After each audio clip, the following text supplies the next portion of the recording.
UFC middleweight Robert Valentin has accused Fazil of attacking him in Thailand in 2023. According to Valentin, Fazil attempted to choke him during an altercation at a cafe. Valentin said, "I managed to throw Fazil off me, causing a vase to break in the process." The dispute occurred at a business owned by the mother of Fazil's then-girlfriend. Valentin further alleged that Fazil grabbed a knife and attempted to chase him. Despite the altercation, Fazil reportedly claimed he had successfully choked out the Swiss fighter.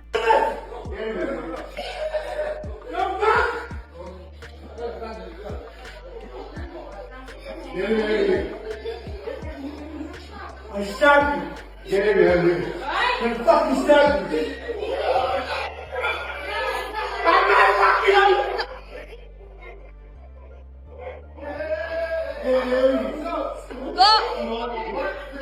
You fucker! You fucker! Robert Valentin addressed the incident, stating, "Here is what happened." All right, guys, it's time for story time. It's time for story time. So, Namo Fazil complaining about getting attacked in a hotel. And that's the same guy that, okay, actually 2 stories. Because this motherfucker attacked me too. But that went backwards. Phuket, 2023 probably. One of his friends told me that he's gonna slap me in the face. So I got up and beer hugged him and pushed him away. Namo came out of the cafe, jumped on my back, tried to choke me. I threw him over. He fell. We broke a vase. Then his back then girlfriend's mother, who owned the shop, told me to f off, or they called the police. All right, nothing happened. All right, I went away. Then later he kept telling, I think it was my manager back then, told him that he choked me out. And then, all right, we're coming back to complaining about being attacked. It's the same guy that, okay, watch my next story, did this to harmless people, non-fighters, people that have nothing to do with fighters. Watch my next story, okay? So, I mean, to each what they deserve. You know, karma comes back at one time. Being loud and talking all that trash, yeah, might sell some seats, might get you recognized, but the internet never forgets, my friend. So I would not complain about being attacked. That's what you do. How you act is what you trigger as a reaction, okay? And yeah, I just say what I say, and you see for yourself and you judge for yourself. So yeah, I'll leave it like that. I'm still a very small channel, so if you're enjoying this video, please hit that like and subscribe. It really helps me grow. Let's get back to the news. Things have gotten heated between Max Holloway and Conor McGregor. It all started when Holloway surprisingly went after McGregor in a recent YouTube video, calling him delusional for making excuses following their rematch. And it's just crazy, you know, for that dude to be talking about how it was slippery because of the dry ice, whatever. I don't know what he's talking about because I didn't fall. And him talking about this generational beating, dude is delusional, because to me, he felt slow in there. He felt slow, he looked old. If there was going to be a generational beating, it wasn't going to be on his end. I'll tell you that much. It wasn't going to be coming from his side. Had the man weaken the knees from the beginning. Conor McGregor fired back, tweeting, "There's no way the most punched-on face in UFC history, check the stats, is talking this way. What the heck? What happened to this guy?" McGregor then asked ChatGPT to compare his and Max Holloway's age appearance. The AI picked Max Holloway, describing his face as more weathered with deeper lines and a rougher texture. It noted Conor McGregor maintained a tighter, more polished look. Henry Cejudo is addressing criticism regarding his move into boxing. On Wednesday, Misfits Boxing announced that the former 2-division UFC champion will make his boxing debut against influencer Dean the Great. The bout is scheduled for September 26 at the James L. Knight Center in Miami. The unusual pairing led many fans to label the fight a cash grab. Cejudo rejected this claim during a recent episode of his podcast. Henry Cejudo said, "I actually have a background in amateur boxing." I'm not doing it for that. I'm doing it for the love of the game, Kamaru. Really now? No, but dude, I boxed amateur, bro. I was actually, I was undefeated. I know you did. I know you did. I boxed amateur, so I'm looking to get in there. So I've been training for the last, I've been training for not just for Marab. 2 weeks? No. I've been training since my fight with Marab. I've been in the boxing gym and I got the call to wrestle him again while I was in boxing camp, and then I'm doing fucking both. I think it's good for me, Kamaru. The biggest thing with me is I have to compete. Aljamain Sterling has revealed that for the first time in his UFC career, he declined a fight offer. Since his victory over Youssef Zalal in April 2022, the former bantamweight champion has remained inactive. Sterling shared on his YouTube channel that he recently turned down a bout against an opponent ranked outside the top 10. Sterling said, "I've never turned down a fight in my UFC career. I've never said no to anyone. This is the first time I actually said no." This is the first fight I ever turned down in my UFC career. I was offered a fight that was outside of the top 10, and I felt like it didn't make a whole lot of sense to me. I am ranked 4th in the world right now. I am 37. I only got one more shot at this, and I want to make sure it's the best shot that I get. And if I'm going to risk it, I want to make sure I'm risking it for something that makes sense. For me to lose to someone not even in the top 10, like rolling the dice, and some people could say, oh, you can't think like that. Like, dude, you got to look at the positives and the negatives. If I were to win, where does that get me? Probably nowhere. I'm in the same exact position. I'm just fighting for a paycheck. But if I were to lose, puts me down a heck of a lot more spots than I probably should be. I think my days of just taking random fights kind of past me at this point. I'm fighting for legacy. I'm fighting for history. Sean Brady believes Shavkat Rakhmonov's knee injury could end his career. The winner, Proctaz and Morales should fight hard. We train hard. Dean Thomas is not retiring from cornering fighters. Days after his initial announcement, Dean confirmed his return. He will be in Sean Brady's corner for the upcoming fight against Gabriel Bonfim. There you are. Yeah. Sean Brady taking on Gabriel Bonfim. This is But you don't corner Sean Brady ever? I have, yeah. Oh, you have? Well, he doesn't corner anyone anymore. Yeah. So you're not your FaceTime? Richard? No. The elephant in the room. So you're not going to corner Sean Brady? Oh, you are? You might. Oh, you are cornering him? Well, come on. What? That's the quickest damn retirement I've ever seen in my life. What the, are you messing with us? Dean, I was going to war for you, telling everybody. Bro. I don't understand why he's I don't know yet. So now I know why Jillian Robinson is upset. I don't know yet. That's crazy. Dean, Bro, you coming back I don't know yet. Sean Brady. I don't know yet. I can't save you anymore, Dean. I'm confused now. Hector Lombard criticized Dean Thomas. Lombard stated, "Dean constantly talks behind my back. He calls me fake and says I only put on a nice guy act." I told you that your day was going to come. You fake. You are a such a fake guy, bro. I told you in your face, by the way, you know. Remember what happened between me and you don't tell nobody. But yeah, you talk a lot of trash about me behind my back. I know, everywhere you went, you talk a lot of trash about me. But truth always come out. Truth always come out. And you expose yourself that you are a fake. You are a source of fake mother. You fake. I told you, by the way, I told you that you are fake. And I saved you. Remember the conversation that we had? And I told you, and I saved you from a... But you a creepy. You a creepo guy. You creepy. And everywhere you went, because you couldn't take it, because you cannot handle the truth, everywhere you went, you talk bad about me. And now you expose yourself that you are a fake. Jillian, that girl loves you, bro. And this is what you did to her. She put all her trust, all her career in you. But like I said, guys, you can never put your trust in fake people. They're gonna leave you empty. And he did it. He did it to Jillian. Then you did it to Jillian. Then you did it to Tyron Woodley. You have done it to everybody. You have done it to everybody. You are a fake motherfucker. You are an imposter. Once again, I'm not sure if most people here in America understand what imposter is, but in Australia, when you've been called an imposter, they know. And Dean Thomas, you are an imposter. You was a good fighter, but as a human being, you are an imposter. You are a fake. Javid Basharat has addressed his departure from the UFC. Following a unanimous decision victory over Gianni Vazquez in February, the bout served as the final obligation on his contract. Both parties subsequently parted ways. Basharat is now scheduled to make his PFL debut tomorrow against Movsar Evloev. Clarify a few things about UFC. Did they, cut you, or was your contract up? How did that go down? You know, I'm not going to speak about this now because it was really messy, honestly. Oh, really? One day I'll speak about it, but this is the first time I'm talking about it, but it was like one of the messiest things. But because my opponent missed weight. So it was my last fight in my contract. Yep. My opponent missed weight by 5 pounds. And then there's a couple things that happened behind the scenes, and it was just super messy. When it happened, I didn't even know what to make of it. But it was, in a way, I didn't even care because, honestly, like it was nothing really in my control.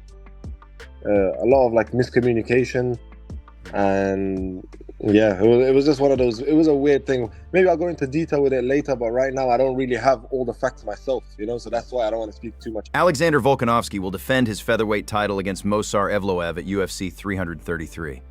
Alexander Volkanovski said, "If it goes terribly wrong, I will retire." I love getting into the details of this game, and you could say at the end of my career and just still be so dialed in. I think that's pretty cool. Where things go terribly wrong, all right, we're done. If things go very well, like the last one, no damage, go through, all right, we'll keep it rolling. Take it each fight as it goes.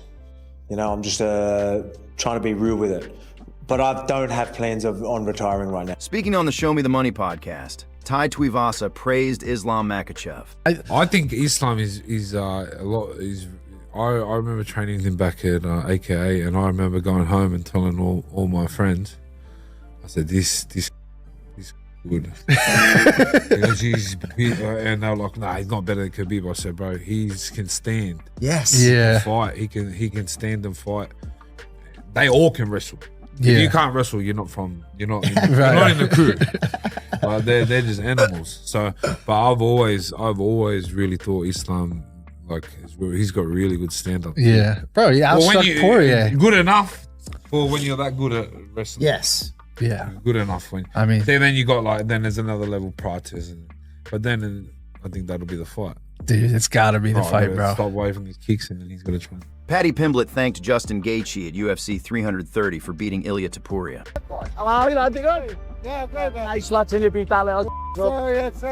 Chris Cyborg believes she would dominate Ronda Rousey. Tomorrow, Cyborg defends her PFL featherweight title against Ketlin Vieira at PFL Tampa. Versus Ronda Rousey and MVP. So, is that something that could really happen? I don't know. Do you think this side is already yes for 15 years? 15 years I say I'm in for this fight. It's another side running so fast. They don't want to make it happen. So, but it's okay. She is back after everything and fight Gina Carano after 17 years retirement.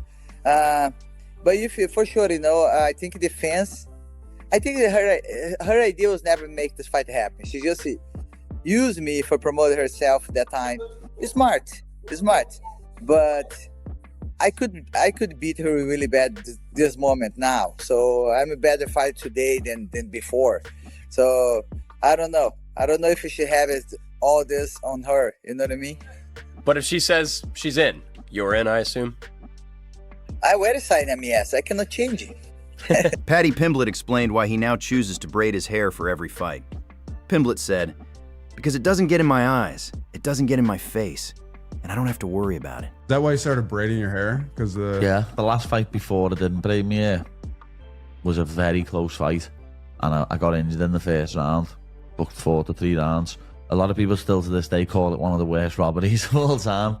I won the fight 2 rounds to 1, but a lot of people still think the other lad won. True. And I think that the commentators again made that way, saying, "Oh, he's got this, he's got this." But where he was hitting me with punches, my hair was flying back like that. Yeah. And it just looks 10 times worse. Yeah. So after that fight, after people thinking like I didn't win that fight, I thought I'm gonna have to get braid from now on. Yeah. And I did. Well, guys, got my wisdom teeth out Sunday. I got a blown shoulder, but we're out here back training, putting on these fucking pussies, showing what's up. It's gonna be a real hard couple months for me, but gotta keep the demons away.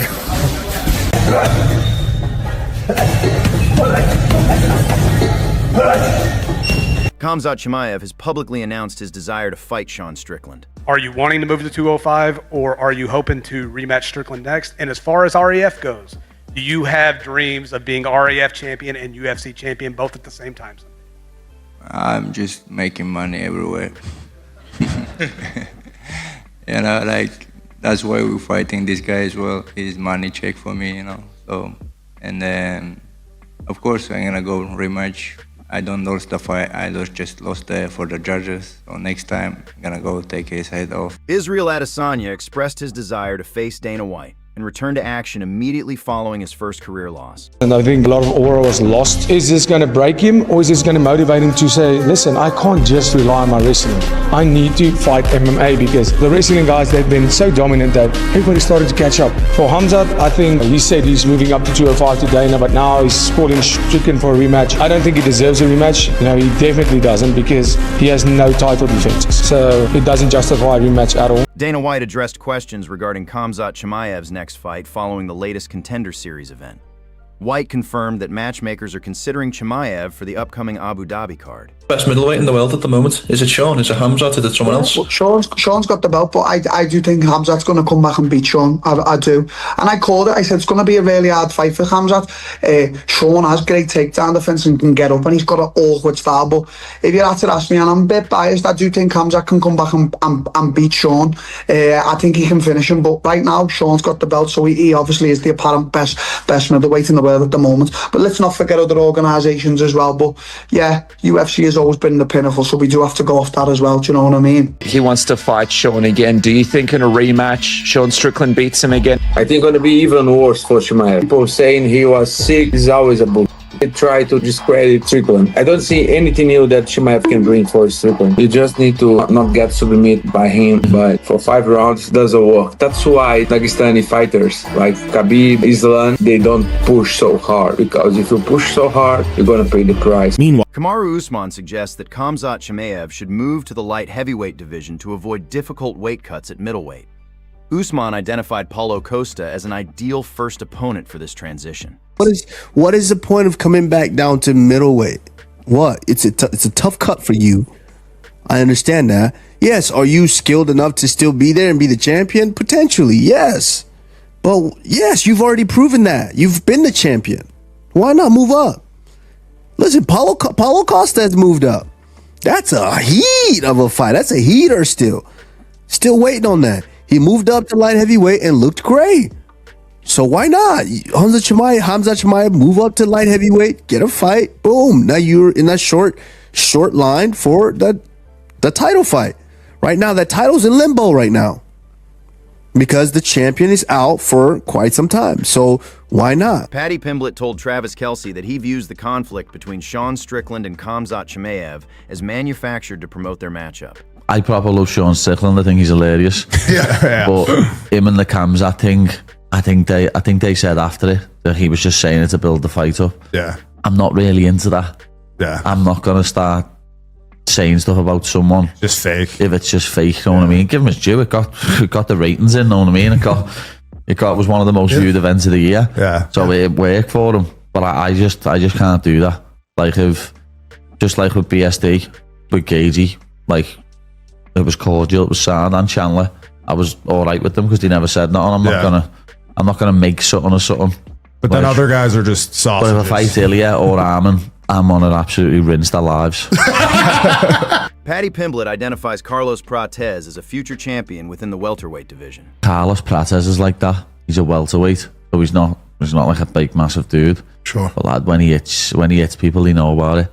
Yeah. I think he's like 8-1 in the UFC. With 8 knockouts. You know what I mean? He's got like just heavy hands. He's only lost to Ian Gary and it was a decision. I think Prates is a future champion and he's a nice dude as well. But lad, some of the knockouts he's got, spinning back elbows, flying knees. You know what I mean? He's a joy to watch. Carlos Prates says he has identified weaknesses in Islam Makhachev's wrestling and defensive positioning. He further critiques the champion's fighting style in this discussion with Ariel Helwani. I think it's boring, like I don't like watch fights at all, like striking fights or some of friends. Of course, I like to watch, but especially if there's some grappler fighting, I don't like to watch. I like to watch like people's getting knocked, a lot of action and things like that. And it's crazy because now I really like to train grappling, more than striking, but I don't like to watch.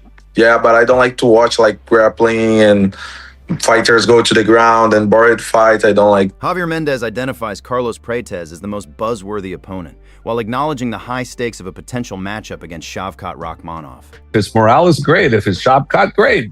bring him. I don't care. Islam is not going to care who he fights. Well, look, if we are pound for pound number one and we claim that, and which we do, we shouldn't be afraid of anybody, and Islam's not. So I don't think he cares who's next. If it's the number one guy the UFC picks, that's who we fight. So, it's like, you come, let's see what you can do. We'll prepare for you too, just like everybody else. And we have to respect every one of these fighters. Carlos Prates is an incredible fighter. But remember, Carlos Prates fought with Ian Gary, and how did that go? Just because his last fight was fantastic against...